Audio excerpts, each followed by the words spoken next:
When dealing with doctors overshadows the stress of having a serious illness, there's something horribly wrong with the medical system.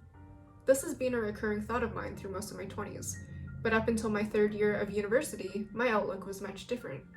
I had never had a reason, really, to give a second thought to how well the medical system functions. I was a healthy soccer player, avid volunteer, and the top student in my degree program. I figured, naively I might add, if you get sick, you go to a doctor, you get answers, a treatment plan, and then you're on your way back to your feet. Now contrast that with today. 7 years after a flu-like illness hit me, I've seen not 2 neurologists, not 5 neurologists, but 12 different neurologists, not to mention countless other specialists. I dropped out of university, feeling as though I had dementia at 21 years old, but told by many doctors that I was just depressed. Turns out it was actually autoimmune encephalitis, a rare and serious illness that can have a variety of neurological and psychiatric manifestations. It's relatively treatable with early and aggressive treatment, but the problem? Most doctors miss it. Many patients are diagnosed late. In my case, 5 years late. And to make matters worse, after the diagnosis and after recovering with initial treatment, some patients are left having to beg for ongoing treatment. This has been the story of my life for the past 2 years. Now, it would be one thing if I were an anomaly, but I'm not.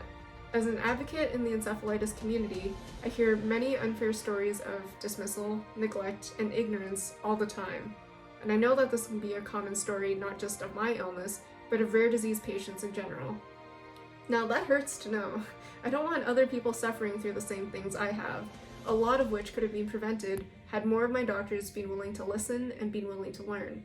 So when I heard about the Rare Compassion program and the chance to talk to a medical student who had self-selected to be in the program and obviously had a desire to learn more about the rare disease journey, I was excited. I thought, okay, this is my chance to catch a doctor early in their training and be part of formulating their views on rare disease, so that way when they encounter someone like me in the future, they'll have more insight into what it's like to be in our shoes, be better attuned to our needs, and understand how they can help. But looking back, now that I've gone through the whole experience, I realized it was more than just that. It wasn't only about advocacy for others on this rare disease odyssey, but about helping me in my own journey back to wellness. Taking part in the Rare Compassion program had a big psychological impact on me. When you spend 5 years without a diagnosis, just going doctor to doctor, you can end up with this sort of subconscious belief that you and your experiences don't matter, because not even the average doctor wants to pay attention. However, it was hugely rewarding to not only tell my story to someone in a position of power to do better for the next patient, but to hear from my student that she learned things from me and placed a lot of value in our sessions together.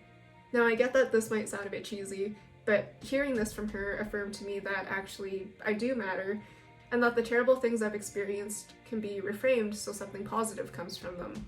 Now, I had actually gone from being medically stable at the beginning of the program to going through an unexpected relapse partway through. While this meant putting a lot of things in my life on hold, the relapse didn't interfere with my ability to take part in this program. In fact, it probably strengthened the success of it. She expressed being mad on my behalf for all the hoops I had been jumping through, and picked up on the fact that we had once been on very similar life paths. The only reason our paths diverged was because I developed a rare disease, something largely out of my control, but something that those in her profession, herself included, have a responsibility to help.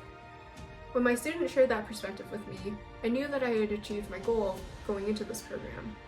She even went on to say that everyone in medical school should go through this program, but until something like this is incorporated into the curriculum, I invite you or anyone else who has been touched by a rare disease to take part in this opportunity offered through Global Genes.